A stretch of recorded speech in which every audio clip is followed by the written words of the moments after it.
p.m. Monday, August 22nd. Can I get a roll call?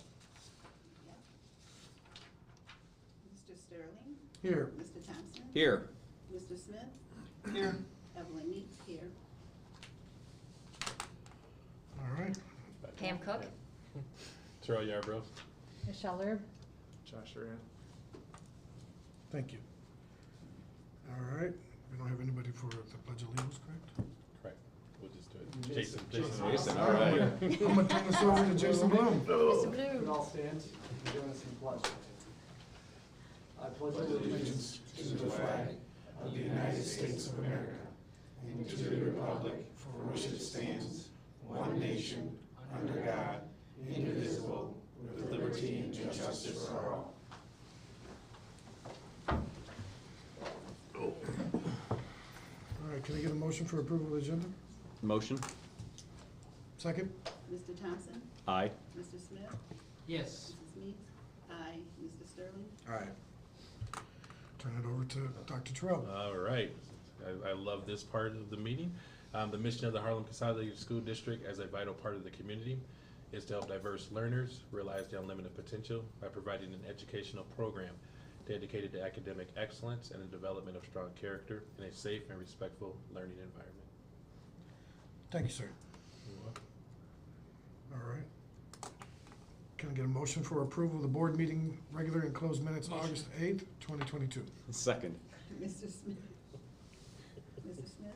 Yes. Mrs. Meeks? Aye. Mr. Sterling? Aye. Mr. Thompson? Aye.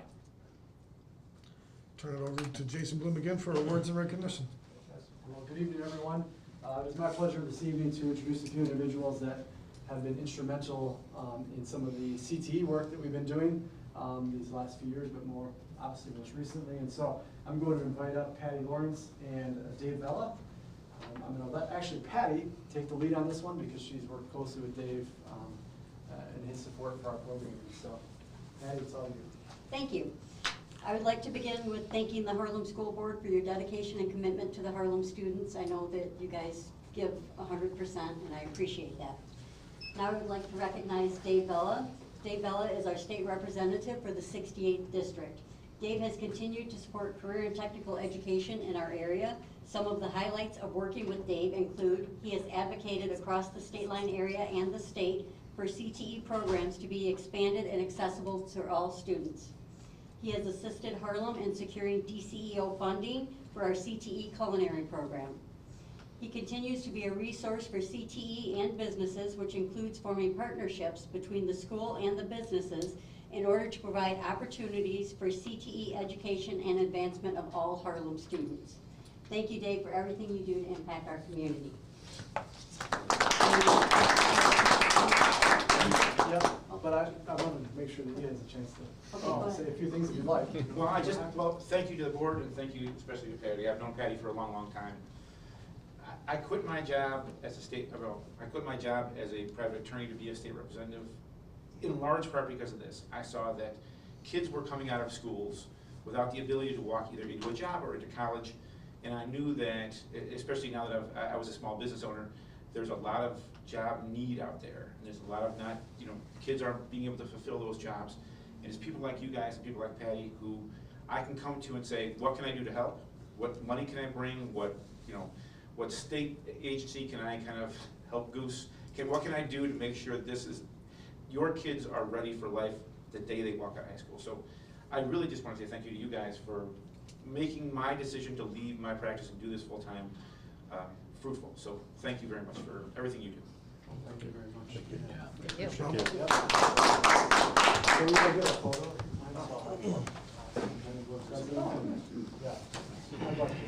This is nice. This is nice. But I'm going to have you stand right here. Patty, if you want to come over and face this way. Oh, you're good. You're good. Evelyn, Larry, What was your supper? Pat. We got a small group. Yeah. If you all want to come up. That's about the best word. It's fine. Everybody want to We got a get small group. Yeah, you go ahead.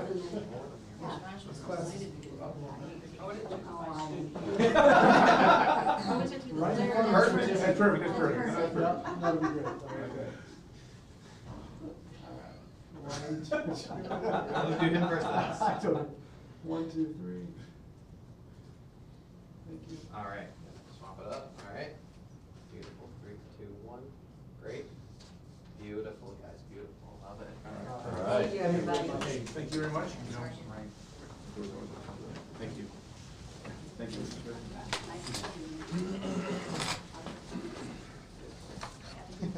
Musical chairs.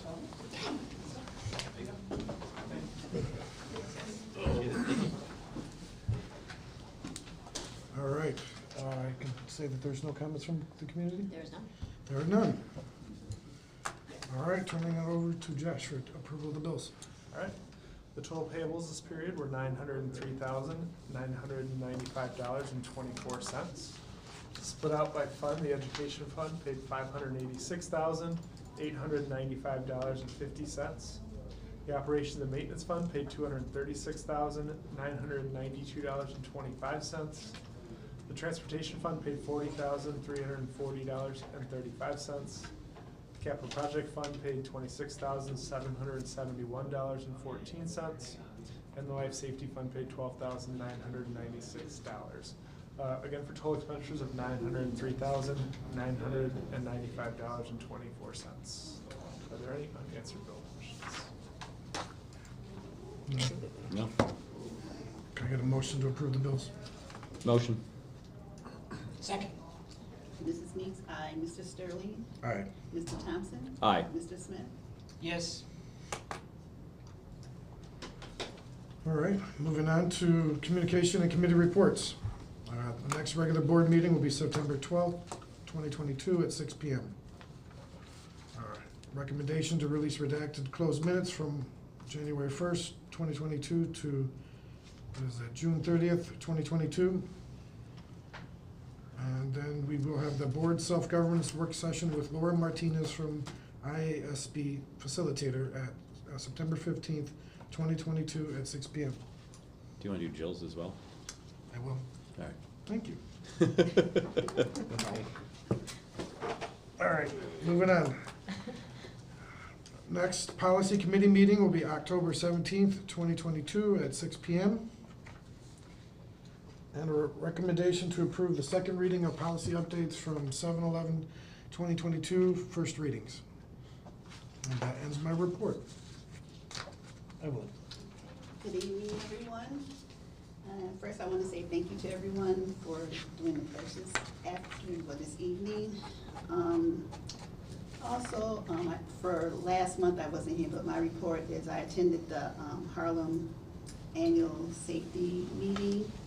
And I want to say thank you to Mickey and all administrators, staff, teachers, fire department, various law enforcement for doing an amazing job in trying to keep our district safe. It's a lot of hard work, but I really enjoyed attending that meeting and seeing, the things that you guys are doing to keep our district safe. And I want to say thank you for that. It was a really good meeting. So next year, if any of you board members, you should attend that to see what the community are doing. And then also, if I left out anybody, I'm sorry. I thank you to you too. And then also, August 6th, I attended the Trust Edge Experience Workshop. And it was the 8 pillars of trust, and it's clarity, compassion, character, competency, commitment, connection, contribution, and consistency. And it was a really good workshop by ISB. The guy that wrote the book, David Horsinger, he's the one that did the workshop. And if you guys get a chance, you should try to look that up and just look at the different things that he's saying to try to build trust back in the community and amongst yourself and amongst family and everybody. Really interesting thing. Also, I was going to attend Orange and Black, but I wasn't able to. But I want you guys to know that my heart was there even though I wasn't there. And I do plan on attending all the fall, as much as possible, fall sports and activities.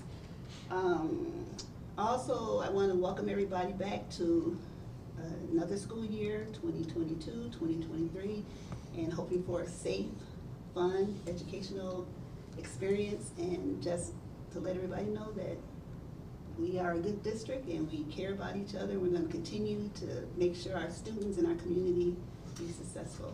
And that's all I have to report, I think. Thank you. Thank you. Kurt Thompson. Sure.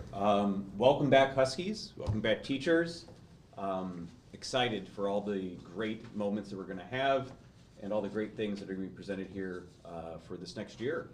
That being said, speaking of great things, we have the next Business Service Committee meeting right here as well, September 7th, 2022 at 6 p.m. That concludes my report. Thank you. I'll be there. I forgot to mention that the equity meeting will be this Thursday, August 25th at 4:30. And that's it. Thank you. Oh, thank you. Larry Smith. Thank you very much for Mr. Vallow being here. It was really nice seeing him. And of course, thank you for the Winnebago County Sheriff's Department and Deputy Kemp for their presence. I know that when we kick off the school year, it's like going from 0 to 120 in 3.6 seconds. It's like riding a rocket sled. So congratulations to all the teachers and staff. My heart is with you. Thank you very much for everything that you do for the school district. It's greatly appreciated. The next Education Committee meeting will be August 30th at 6 o'clock, and we're calling it the Back to School edition. So it will be a wonderful meeting. Everybody is welcome, and we will be unveiling great and wonderful things. Thank you. Josh, are you going to name yours? Well, now I feel like. Yeah, now So, Is Deputy Kemp invited to that?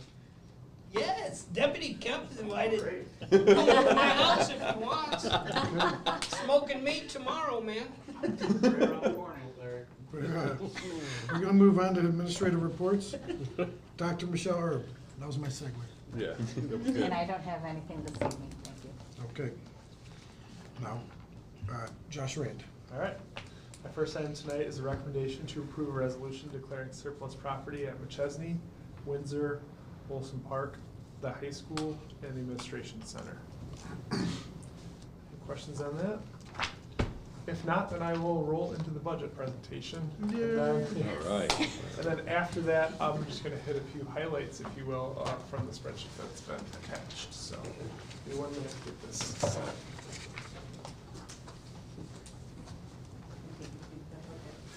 The back to school edition, I like it. I know. I'm trying to be one of them. It's the new look. Always one of the bunch.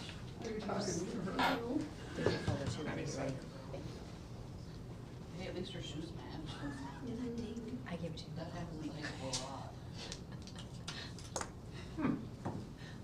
There we go. There it is. Just really had to think about it. You just had a Fonzie right there. Okay, so tonight, I'm gonna present the FY '23 tentative budget. So we'll kind of go through what that timeline looks like, where we're projected that we ended last year. I'll hit the highlights on ed, O&M, transportation, look at healthcare costs, bond payments, and then where we're projecting to come out at the end of this upcoming year. So tonight, I'll ask the board to adopt the tentative FY '23 budget. We'll place it on display tomorrow, send the notice in the paper for the public hearing in September, and then we'll put it on agendas in case there's anything that comes up that's relevant. And then I'll ask the board to adopt that at the September 26th meeting after the public hearing. Good on that? Good. Okay, so this is where we are projecting that we ended last year. Mostly good news here. The ed fund had a pretty big excess, and that's going to be related to CPPRT, and I'll kind of hit that as we go into that. Operations and maintenance did have a little bit bigger deficit than we had planned, but overall things fell in, and transportation came in quite a bit better. And we've been talking about that for the treasury reports, that the state funding on transportation came in higher than they had projected on that. And all of this information is also in the spreadsheet that's attached. So there's the unaudited actual column and then the tentative budget in there too. Real quick, with the operations and maintenance, Yes. what's the biggest driver? So the gas and electric going up, but then also that fund transfers money over to capital projects to cover some of those projects. So the projects that wrapped up last year and then some of them this year. So some of that's operational, some of it's not. And we'll take care of some of that through either a transfer or any property tax like levy adjustments won't hit till FY24. So I do have a budget transfer from that fund to help offset some of that this year. Okay, thank you. Okay, just a couple main revenue assumptions. The tax levy at 99.7. That's historically been pretty accurate, although we did hit 100% last year for first time I can remember. CPPRT, I'm only estimating 68.7% of what the state is estimating, and I'll kind of go through why that is. So property tax revenue. This is the first year since the property tax relief abatement ended. We did see valuation go up $35 million or 5.2% in the last 3 years. It's up about $100 million. Still just getting back to where it was before things kind of took a nosedive in the 2010 range. This year's tax levy is $741,000 less than the tax levy in 2018, and the tax rate is $1.25 less than it was then also. So this slide kind of shows, we're coming off a CPI of 1.4%. The new property, we don't tend to have a lot of new properties, so 1.6 million out of 712 million isn't very high. But you can see the tax rate back in 2015 was 8.38, and now it's 6.85. And that we did have decreasing tax levy the last 2 years. So all things that we've talked about, this just kind of shows the last 7 years. Perfect, thank you, Josh. CPPRT, all right, so before last year, the year before was about $4.1 million. That was an all-time high. The Department of Revenue projected a 14.5% increase, and it came in at 124%. So that 4.1 became 9.2 million in the ed fund alone, real quick. Now, when it was 4.1, the line of thought was that this is stimulus money cycling through the economy, and there is some of that, but 124% increase seems, that's pretty far outside the norm. So for this year, I'm projecting about a 26% reduction, even though the Department of Revenue is increasing another 7.5%. They've not done a great job. They missed it last year by 110%. And they've not done a great job explaining that I've seen why they believe it's going to go up from an all-time high, more than double all-time high. This is a big point, like if it goes half, or if it stays where it is, obviously that changes the projections of things a lot. We really didn't see some of these, like we were seeing that it was higher throughout the year, but it was really March, April, and even the July payment that came in quite a bit higher that really cemented that. So maybe when we go through the treasurer's reports as we get those, I'll start comparing that directly through the rest of this year so you guys can get an idea where it is based off of last year or what I'm projecting here. One thing to note too is that CPPRT is part of the evidence-based funding formula. It's part of the local resource, which isn't directly a problem, but that will roll in. So we had property tax relief grant come on as state funding, and now next year they will recognize this 9.1 as local sources. So when we look at what portion of funds we're funded at, that doesn't mean we're going to get less, but it might push us to tier 3, meaning we won't get much more. So it's just kind of a flag to keep an eye out for. But everyone's kind of in the same boat, especially if you look at high CPPRT amounts. I know Rockford's was really high. And we already reapplied for the tax abatement for the following year, right? Typically we do that by December, so we were talking about it. Yeah, well, yeah, we have to look at that. So this is the CPPRT. These are the actuals until the last year, so it was 2.6 or 2.9 in 2019, and that was trending towards, because we had a year where it was trending higher, and then all of a sudden it went like to half. So it's been a really inconsistent source of revenue. I would have never guessed an extra $5.2 million this year. So that is kind of one source of revenue that we really got to watch. That's a crazy swing over that short time period. Correct. And I don't know that stimulus money makes up for all of that. It doesn't. No. So, let's get where that stands. So evidence-based funding, you can see the property tax relief grant jump there, and then it actually went up $1 million last year. Now keep in mind, 500,000 of that was that mistake payment that they made to CPS, that they did fund back to us last year. So that's why it only shows it's going up 200,000 when it's really 540,000, because we're offsetting some of that increase. So this is the breakout of the budget for FY23. 48.5% is local, 38.2 is state, and then 13 is federal. And that's high on the federal side. Most of that's ESSER, additional ESSER funds. It's normally 9-10%. This is the expenditure breakout, and salaries and benefits are about 87.5%, which is in line typically with where we're at, but there also is some ESSER dollars in here too, so if you remove those, it is actually probably a little bit higher, closer to 90%, which is about as lean as you want to be in when salaries and benefits are taking up 90% of your expenditures.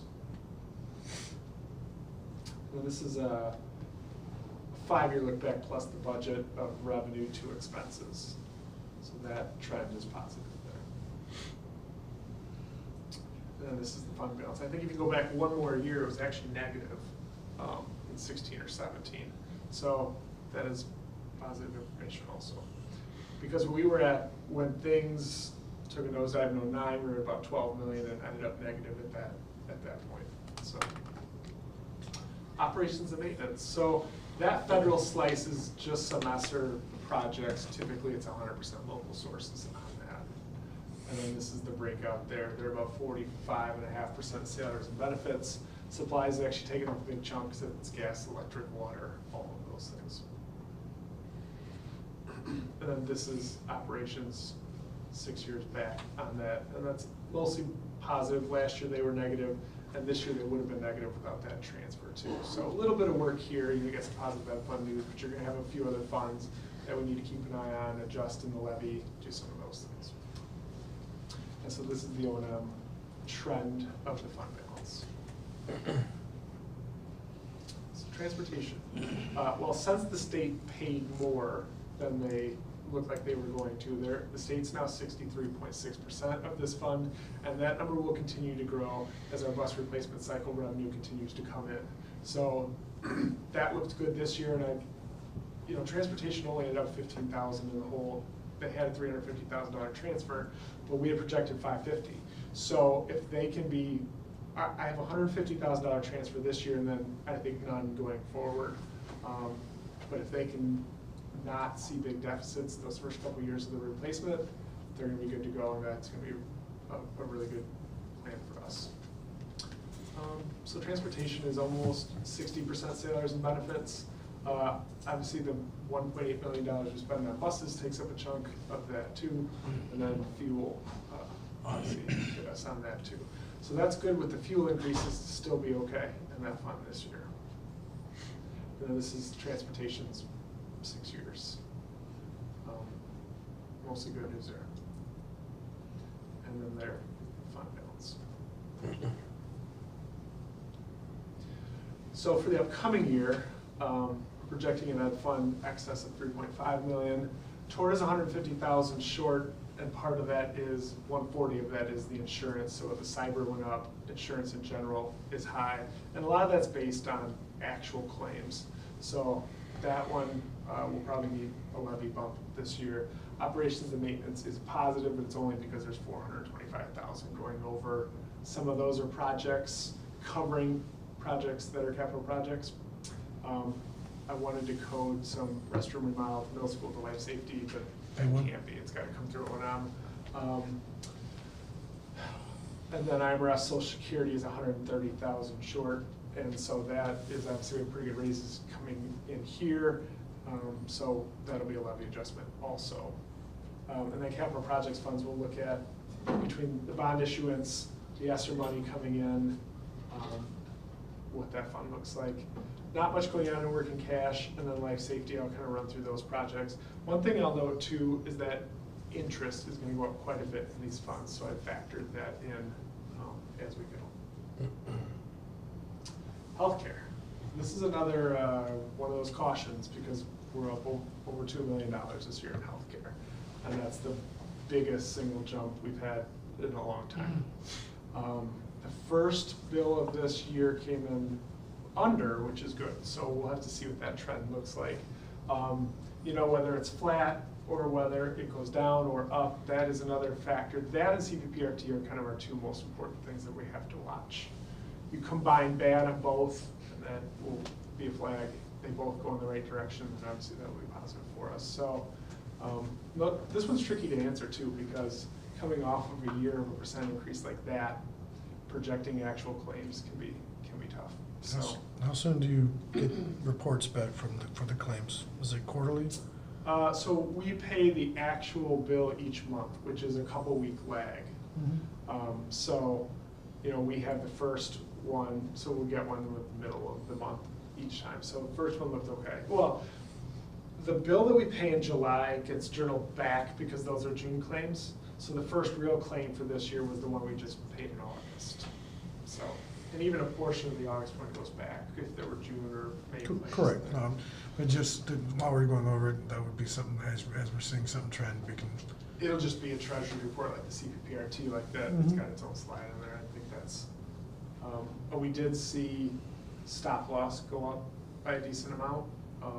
But that in and of itself won't be, you know, an extra 20 or 30,000 a month of that when you're talking about 1.2, 1.3 million is relatively low. Debt payments, this does not reflect any issuance in the fall, but you can see that we've made substantial progress on paying our debt down. And for most of my time with here, it's been 5 to 6 to 7, almost $7 million. And this year it's 2.3, I think it is on debt. So, so that's a good picture for health of the district.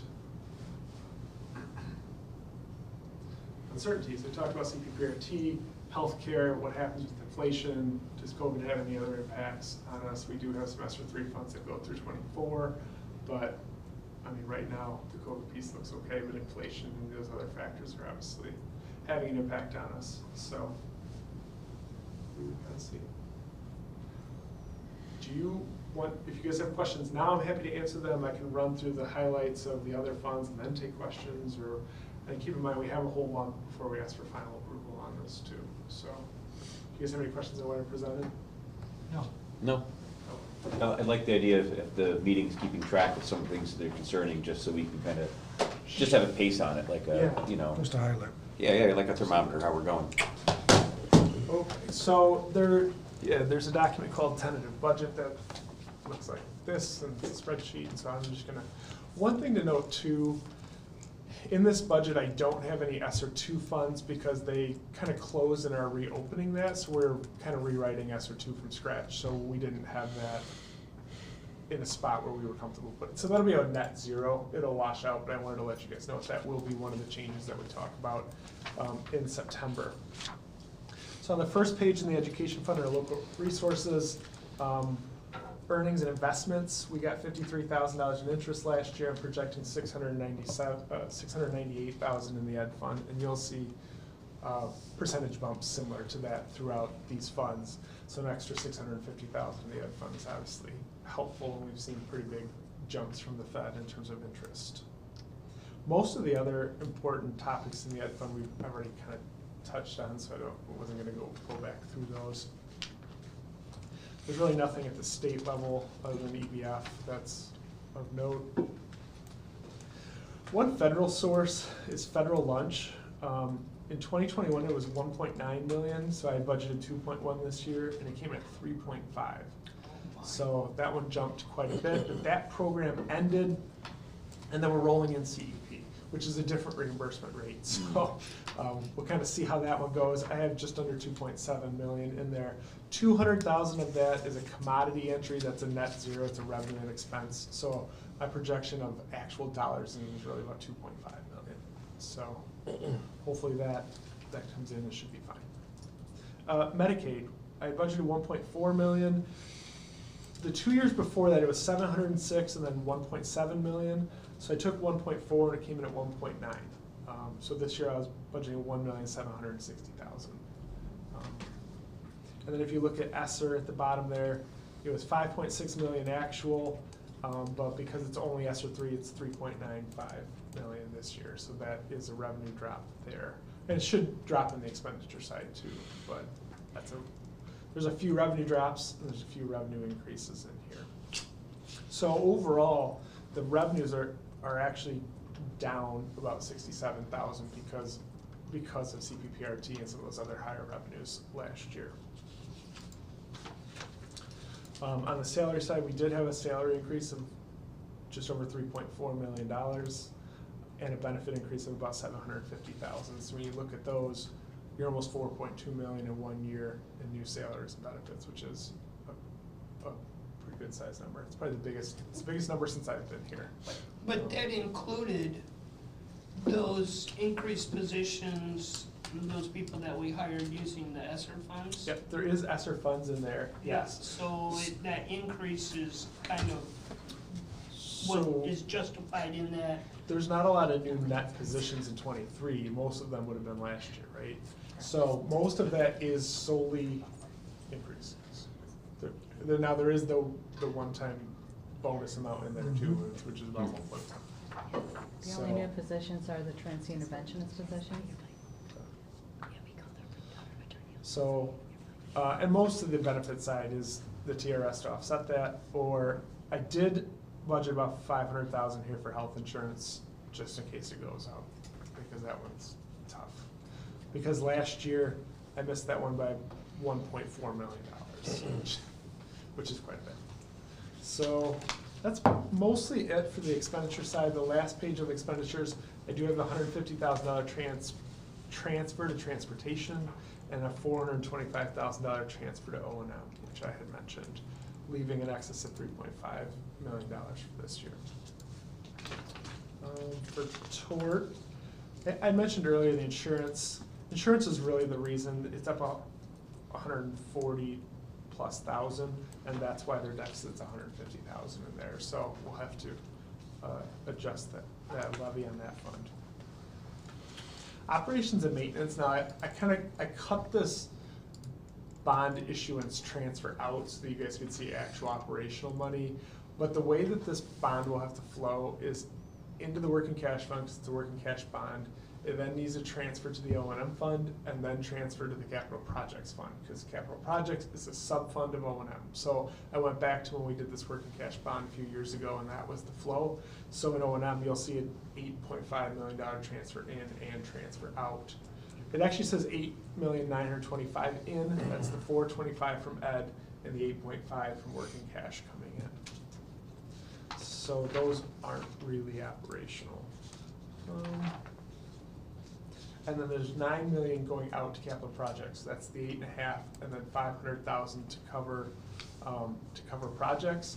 And so in this for capital projects, my plan was to do 2 sets of restrooms at the middle school.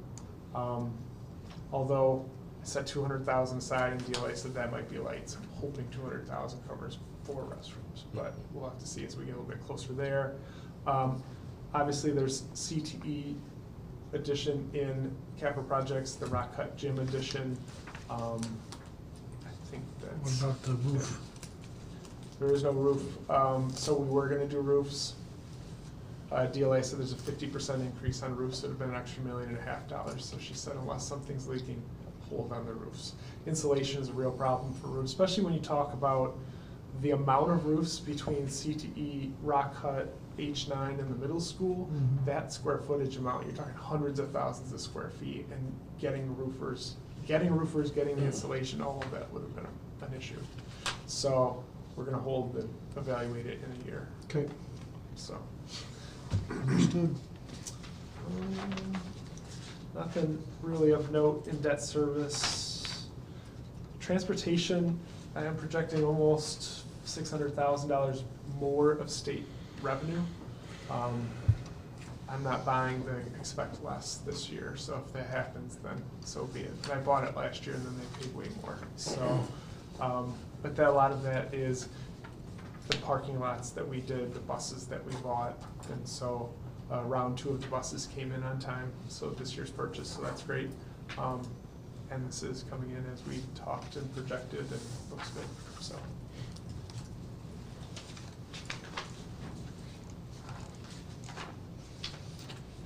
So because of that $150,000 transfer, transportation is balanced by $1,200. Talked about IMRF, Social Security.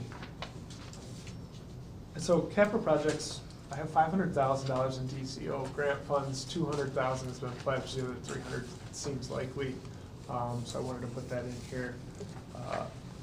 The ESSER 3 number of $5 million is a projection. We have more than that budgeted, but what realistically is going to be spent from March to June is the question. So a lot of that construction will happen in the following 12 months. So this number may be $4 million a year. We'll have to see what that looks like. But we're going to spend the ESSER 3 money first because that money's available. The bond money isn't coming till February, and there's timelines on the ESSER funds. So that's really it for capital projects. Working cash doesn't have much going on other than, so in the capital projects fund is also the paving that we did this summer, because all of that happened in July, so that will roll into this budget. Working cash, other than interest, really just has the bonds coming in and then transferring out to O&M. Fire life safety. So there's $150,000 to purchase service. I don't have the exact number, but I believe that we'll be close to, we are due for a 10-year life safety survey this year, which we also typically add on an operational survey, essentially every square foot of the building, and we get what the next 10 years looks like for us. And then the capital outlay, the $225, I'm once again budgeting for the wall repair. We didn't do the wall repair this year. They spent a good portion of the year, or a few times they looked into the walls to see what the scope is, and then the thought would being that possibly when the construction manager's there, that can be like an add-on work, and we can fix that. Some of that came in, the prelim looked a little better than a worst case scenario, so, but I don't have an exact number on what that is. Hopefully that should cover it. Just buy more of that yellow tape, that stuff's gotta be cheap. Or we can just flex seal it. Oh. I've seen the commercial, it works. So that's really the only capital outlay in life safety, and like I said, I tried on the restrooms. We did life safety restrooms for the elementaries, but those were because we were expanding to be ADA compliant, and that's not the case here, so. Okay. So that is the run through of the highlights, or so Jake called them, the lowlights of the budget. So I don't know if you guys have any questions now, but I will go through whether it's at other meetings, specifically at the hearing, any changes from tentative to final budget. And there obviously will be some because ESSER 2, and that's just how this process works. This stuff will come up and tweak and change, and hopefully nothing's. For those bathrooms at the middle school, what's your plan then? Just code them to capital project and fund it from O&M as a one-time project. Okay. I don't really see if we want them done, that's really the only way to do them at this point, which is why that transfer being 425, if that wasn't there, that transfer would be closer to a couple $100,000. And, you know, if utilities come down a little bit, now you're getting a lot closer operationally. But once because I just moved that right before we posted it, I got word that I couldn't do it to life safety, so I moved it back. Yep. So. Go to one of those business services and see what you guys come up with. Yeah. So that is it for me, if there's no questions. Thank you guys for bearing with me. Yeah. Very good. I just like to hear you talk, it's okay. So does he. Right? Man, it's a tough crowd. Oh, man. I was trying to be nice. Yeah, no, I appreciate it. Just handle the entire budget and we treat you like that. He's still got his tie on and his clothes, so we're good. Yeah. All right, I'm gonna turn it over to Dr. Charlie All Young. right, I don't know how I follow that up, but thanks, Josh. You did an excellent job there. So I'm going to take Dr. Wagner's part here. So tonight I bring the recommendation to approve the personnel agenda and addendum. We have 25 employments, 11 total transfers, 1 listed on the addendum is a correction to the agenda. We have 18 resignations, and we're asking for approval for 1 new position. That new position is 1 bilingual para educator, level B at Parker Center. Due to the growing number of multilingual learners and to be compliant with ISB school code. There is a need for a bilingual paraeducator to provide academic and social emotional support to our newcomers who are going to be placed in an English-speaking classroom. That's what I'm asking for today. Thank you. Thank you. If you don't mind, I'll roll right into the Freedom of Information Act. We did receive from Illinois Policy Institute on 8/4/22 requesting information on parent-teacher complaints and processes, and the district's response dated on August 10th, 22. That ends our report. Thank you. Thank you. Moving on to the consent agenda. Can I get a motion and a second to approve the personal agenda and addendum? Motion. Second. Mr. Sterling? Aye. Mr. Thompson? Aye. Mr. Smith? Yes. Mrs. Meeks? Aye. All right, there's no student travel, no facility requests.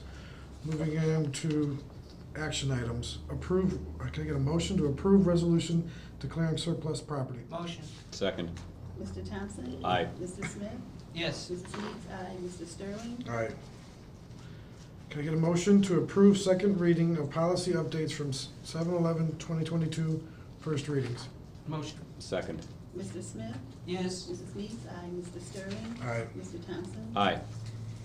Can I get a motion to approve the FY23 tentative budget resolution and recommendations to set public hearing for September 26, 2022 at 5:40 PM? Motion. Second. Mrs. Meeks? Aye. Mr. Thompson? Aye. Mrs. Sterling? Aye. Mr. Smith? Yes. Can I get a motion to approve the release of redacted closed minutes from 1/1/2022 to 6/30/2022? Motion. Second. Mr. Sterling? Aye. Mr. Thompson? Aye. Mr. Smith? Yes. Mrs. Meeks? Aye. Any announcements or discussion?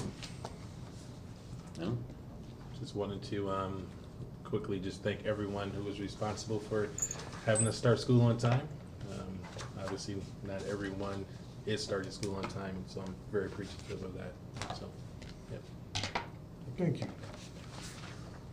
Larry, anything?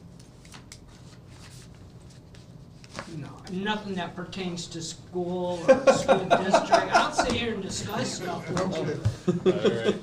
So Not with gonna have that, anything to do with Harlem 122. with that, can I get a motion and a second to adjourn? Motion. Second. All those in favor? Aye. Aye. Tonight's done.